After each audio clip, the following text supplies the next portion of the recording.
Grooming doesn't just start with abuse. It starts with connection, with kindness, with care. And that's what makes it so disorienting and so dangerous.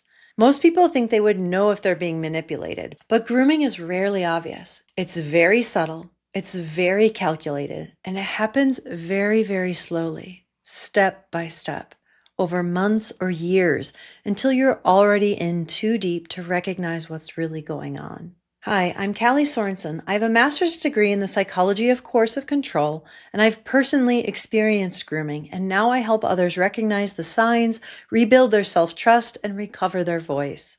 If you're new to this topic and want a full breakdown of what grooming actually is, I have other videos on that. You can find them linked below. In this video, I'm going to walk you through the 6 stages of adult grooming, how it happens, what it looks like, and how to spot the signs before it turns into control. So let's dive in. Stage 1 is identifying the target. This is where the groomer identifies who they want to build a connection with. And it's not random. Groomers look for people who are open, emotionally available, or going through something difficult. But here's the myth I want to break right away. They're not looking for weak people.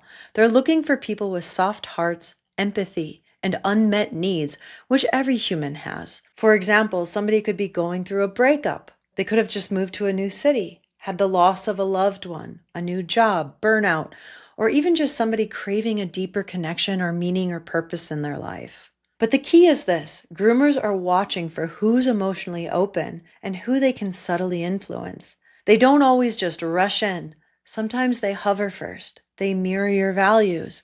They test the waters. They see what you're needing. It starts with attention. They notice you, they validate you, and they make you feel seen in ways that others have not. That's the entry point. And it leads us directly into the next phase, building trust and gathering personal information. So once the groomer has chosen someone to focus on, the next stage is gaining their trust and gathering personal information. This stage often looks and feels like a deep connection.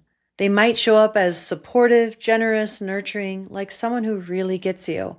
They ask a lot of thoughtful questions. They really listen to you. They reflect your values and your dreams back to you. But what's actually happening is that they're collecting personal information on you. They want to know, what are you afraid of? What wounds are still open? What are you needing and craving emotionally, spiritually, physically? Who do you trust and who do you feel disconnected from? At this stage, it might feel like you've met a soulmate, a mentor, a best friend, or a divine connection. And because they've created this safety, you may not notice a subtle imbalance that they're already forming. What they're doing is laying the groundwork. They're building a foundation of emotional credibility and trust. So when they start to cross boundaries later, you'll already feel bonded to them. This is why grooming is so effective. It builds trust, not through honesty, but through strategy. And once that trust is in place, the groomer can then move on to the next stage, meeting your needs. Stage 3 is fulfilling a need. By now, the groomer has gathered enough trust and information to know exactly what you're longing for, what you're missing, what you're needing. And they start to give it to you in small, subtle, yet powerful doses. Maybe it's emotional validation, deep attention, a sense of purpose, or someone finally seeing your pain. Maybe it's money, mentorship, spiritual guidance, or just not feeling alone anymore. Whatever it is, they start to really step in and meet that need, not in a way that feels overwhelming, but in a way that feels like relief. They become the person who texts back when no one else does. They are the one that shows up when you're falling apart or in pain. They are the one that believes in you, compliments you, gives you gifts, or says things like, "I see something in you no one else does. You're safe with me." No one's ever really understood you, have they? And here's the thing, it feels amazing. It feels like finally somebody gets you, and you start to trust them, not just emotionally, but energetically, spiritually, and even physically. But here's the part that's harder to see in the moment. That fulfillment often comes with invisible strings attached. Their care may look unconditional, but behind the scenes, there's an unspoken agreement forming. I give you what you need, and in return, you give me access, loyalty, and trust. Over time, you start to feel like you owe them. You might hesitate to say no or pull away because it feels like a betrayal or like you're ungrateful. It also creates emotional dependency. Because once someone becomes your lifeline, the one person meeting your deep needs, it becomes much harder to question them and it becomes much, much harder to leave. And that's exactly what leads into the next stage, isolation. Stage 4 is isolation. This is where the groomer starts to reshape your world, but they do it subtly without you even knowing that it's happening. Most of the time, it doesn't look like obvious control. It looks like care. It looks like support. It looks like protection. And it might sound like they just don't understand what we have together. You're different when you're around them. You can trust me more than anybody else. You don't need to tell them everything. It just creates drama. That friend isn't safe for your healing. They just trigger your trauma responses. These kinds of statements might sound insightful or protective, especially if they use therapy or spiritual language.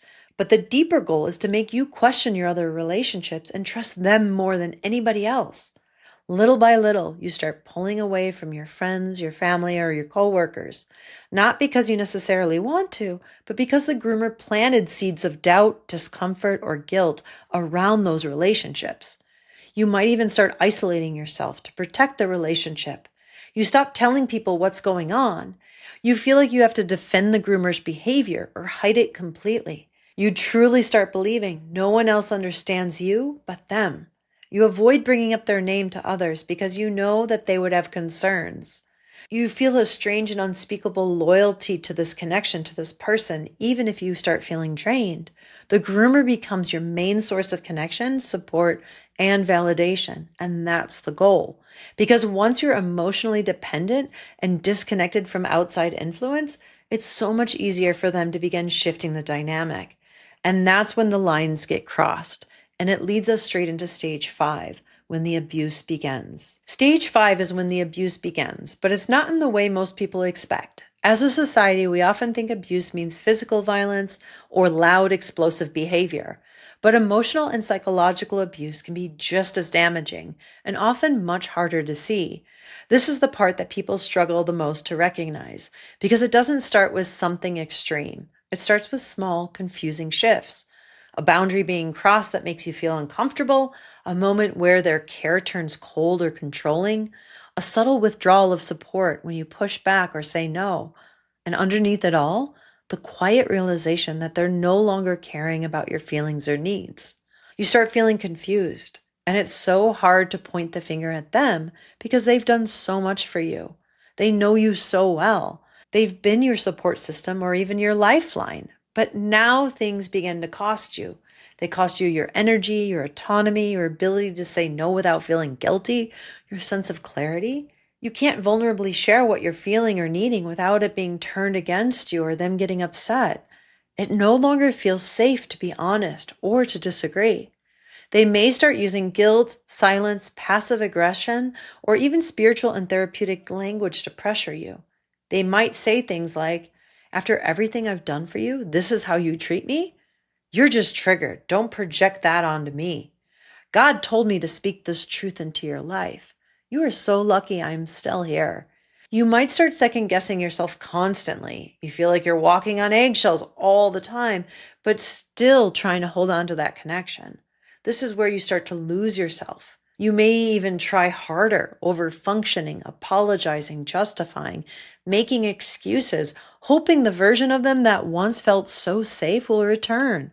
But the person who showed up in the beginning, that wasn't real. It was a mask. And now they don't have to hide because they know that you're already in so deep. This is the stage where your self-trust gets eroded and fear or guilt begins to replace freedom. And that brings us to the final stage, how they keep control. Stage 6 is maintaining control. At this point, the dynamic has fully shifted, but you may feel stuck in the idea that this relationship is meaningful, even sacred. You might still be telling yourself, they care, they're just struggling. Oh, I need to be more understanding. But what's really happening is control has become the currency, and they're holding the power. This stage often includes gaslighting your concerns or emotions, making you feel guilty for pulling away, love bombing you again after conflict to reel you back in, using that spiritual, psychological, or therapeutic language to reframe your doubt as a flaw, or framing your need for space as a betrayal. They may say, You're being influenced by people who just don't get it. This is part of your growth. Don't run from it. You're in your trauma response again. Or even if you leave, you're going to lose everything that we've built. And because you've already been emotionally isolated, destabilized, and made to question your reality and your instincts, you believe them. This is how the cycle keeps going. Harm happens, you feel guilty, they offer breadcrumbs of love, care, or closeness, and you stay, hoping it will get better, that it will go back to how it used to be, while your self-trust quietly disappears. You may begin to feel trapped and exhausted and unsure of who you even are anymore. And that's the impact of grooming. It doesn't just manipulate your behavior, it rewires your sense of reality. But here's the most important truth. You can begin to break free the moment you name it.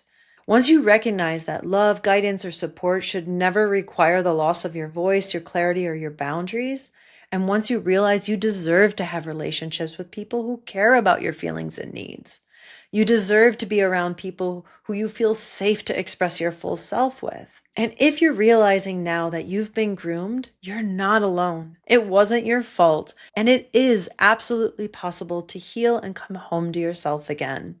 If this resonated or if you recognize yourself in any of these stages, please know you're not broken, you're not weak, and you're definitely not alone. Grooming is subtle, strategic, and disorienting by design, but naming it is the beginning of getting free. I have a lot of free resources linked below, and you can also book a free consultation if you'd like personalized support. If you found this video helpful, please like, subscribe, and share it with someone who may need it.